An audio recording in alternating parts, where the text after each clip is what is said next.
Hi friends, welcome to our channel. ఈరోజు ఈ వీడియోలో చాలా సింపుల్ అండ్ టేస్టీ లెమన్ రైస్ని ఏ విధంగా తయారు చేసుకోవాలో ఇప్పుడు చూసేద్దాం. అందరూ దాదాపు లెమన్ రైస్ అనేది చేస్తూనే ఉంటారండి. కాకపోతే నేను ఏ విధంగా తయారు చేస్తాననేది ఇప్పుడు చూపిస్తాను. దీనికోసం ముందుగా 1 గ్లాస్ రైస్ని ఆల్రెడీ ఇక్కడ ఉడికించి పెట్టేసుకొని దీన్ని చల్లార్చుకుంటున్నానండి. మనం అన్నం ఉడికించేటప్పుడు ఒక 1 స్పూన్ ఆయిల్ కనుక వేసి ఉడికించుకుంటే మనకి ఈ విధంగా పొడి పొడిలాడుతూ వస్తుందండి. ఇప్పుడు ఇందులో టేస్ట్కి తగ్గట్టుగా సాల్ట్ యాడ్ చేసుకున్నాము.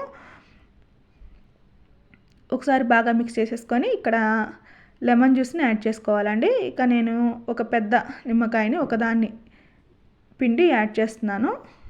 మీరు చిన్నవైతే 2 తీసుకోండి. నేను ఇక్కడ పెద్ద నిమ్మకాయని ఒకటి తీసుకున్నాను. ఇక్కడ చూడండి, మీకు వీడియోలో చూపిస్తున్న విధంగా ఒక పెద్ద నిమ్మకాయని అయితే నేను తీసుకున్నాను. ఇక స్టవ్ మీద ప్యాన్లో 2 టేబుల్ స్పూన్స్ ఆయిల్ వేసేసుకొని ఆయిల్ హీట్ అయ్యాక పోపు గింజలు వేసుకున్నామండి. 2 టేబుల్ స్పూన్స్ వరకు వేరుశనగపప్పు తీసుకున్నాను, 1 టేబుల్ స్పూన్ పచ్చెనగపప్పు తీసుకున్నాను, అలాగే 1 టేబుల్ స్పూన్ మినపప్పు తీసుకుంటున్నాను.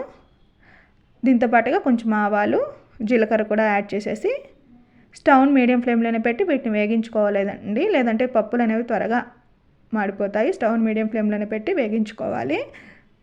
అలాగే దీంట్లో పప్పులు ఎక్కువ యాడ్ చేయడం వల్ల మనకు తినేటప్పుడు మధ్యలో తగులుతూ టేస్ట్ బాగుంటుంది. ఇప్పుడు ఇందులో ఎండుమిర్చిని కూడా వేసేసుకొని వేగించుకున్నాను. అలాగే పచ్చిమిర్చిని కూడా వేసుకున్నాను. పచ్చిమిర్చి ఒక 3, ఎండుమిర్చి ఒక 3 అయితే తీసుకున్నాను నేను ఇక్కడ. కొంచెం ఇంగువ కూడా యాడ్ చేస్తున్నాను. అలాగే కొంచెం పసుపుని యాడ్ చేసుకున్నాము.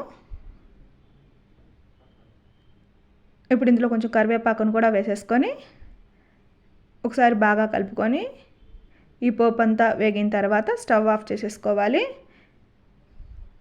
ఇక మనం ఆల్రెడీ ముందుగా రెడీ చేసి పెట్టుకున్న రైస్లో దీన్ని యాడ్ చేసేసి ఈ పోపు అంతా రైస్కి పట్టేట్టుగా బాగా మిక్స్ చేసేసుకుందాము.